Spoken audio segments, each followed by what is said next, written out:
Hi, I'm Constance Jones. It's Thursday, April 8th, and you are watching The 6 on NBC6. Police are looking for the gunman who opened fire on 3 teenagers, killing one during a drive-by shooting in southwest Miami-Dade. Police tell us that 2 16-year-olds are in the hospital. One of the victims is in stable condition. The condition of another teenager is not known. We also know that a 17-year-old was killed. At this point, police do not have any details on the driver or the car suspected of all this. They said this all happened just last night after 8:30 at the 22,000 block of Southwest 115th Avenue. We're still trying to gather information of what happened right prior to, exactly where were they, what were they doing, etc. The detectives have just arrived onto the scene, so the information we have is very basic, but I think we felt it's important that the community knew that in the shots that they heard within this area, it involved 3 juveniles. Now, Superintendent of Miami-Dade Schools Alberto Carvalho tweeted out a response to the gun violence last night, saying in part, "When will enough be enough? Silence about what happened is tantamount to complicity. Speak up and help end this heartbreaking and sickening carnage." Now, if you have any information about this crime, you're asked to contact police. Well, a former FSU football star is arrested in connection to a murder in Palm Beach County. Police say that Travis Rudolph is charged with shooting and killing one man and injuring another right outside of his home. That scene happening at Teak Drive in Lake Park, Florida. Officials say that he also shot at 2 others, but they were not hurt. One of his former teammates says that these charges are hard to believe. Obviously, these are serious allegations, but everyone is innocent until proven guilty. Now, his mugshot is a stark contrast to the image of him that went viral back in 2016. He was praised for eating lunch with a student with autism at a school in Tallahassee. Now, he also made headlines again after his father was accidentally shot and killed at a nightclub. At this point, he's being held without bond. Well, Governor Ron DeSantis took his beef with the CBS News program 60 Minutes to a state cabinet meeting room on Wednesday, this time bringing his emergency management director as a witness to support his argument that Sunday's report was just wrong. That's according to him. Well, almost all of the story is not in dispute, but at least one part is. It's the suggestion the governor awarded Publix with vaccines because of $100,000 in campaign contributions. Now, for more on the claims and the governor's response, go to our website at NBC6.com or tap the NBC6 app. Well, Broward Health is now the latest medical system in South Florida to provide antibody treatments for COVID patients. Now, the patients are infused with antibodies that keep COVID from replicating into normal cells within the body.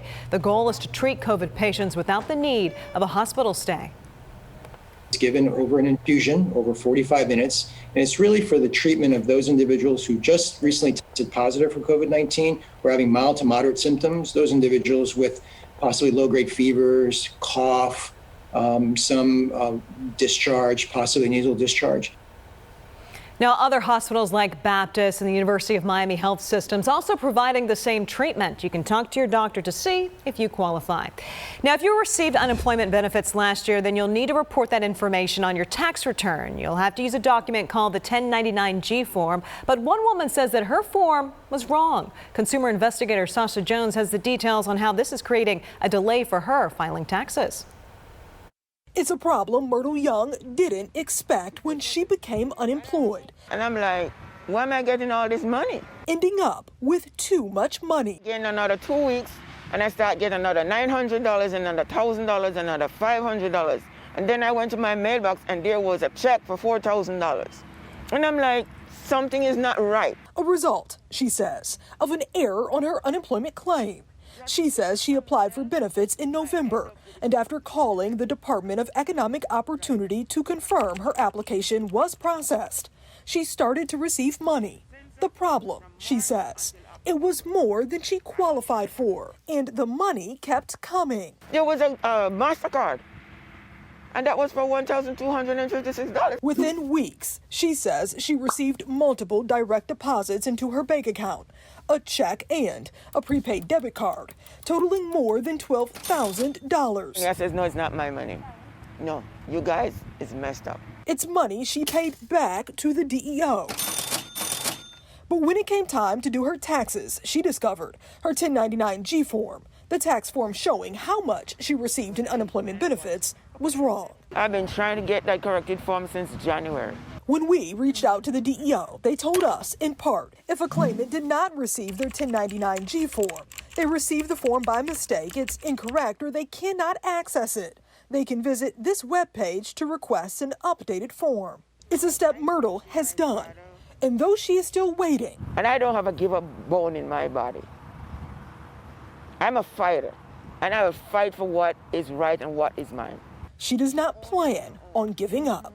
Now, the DEO told us they sent Myrtle's case over to their reemployment assistance team for further review.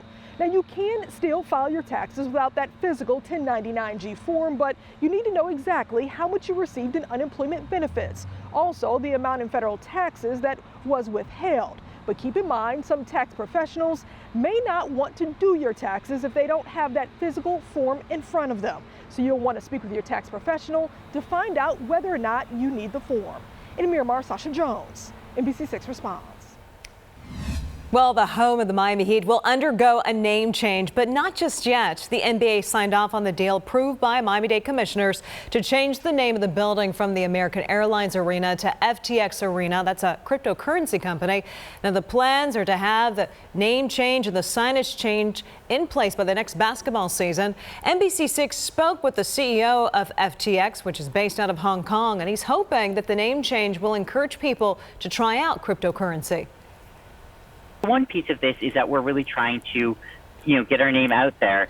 And, we feel pretty good about our product, pretty good that if people are interested in trying out crypto and give it a chance, they'll like it. Now, the 19-year deal is for $135 million, $90 million going to the county. Mayor Daniela Levine-Cava wants to use part of that money to help reduce gun violence. Well, thanks for watching The 6. Remember, you can follow us the latest stories on air and online at NBC6.com and by downloading the NBC6 app. I'm Constance Jones.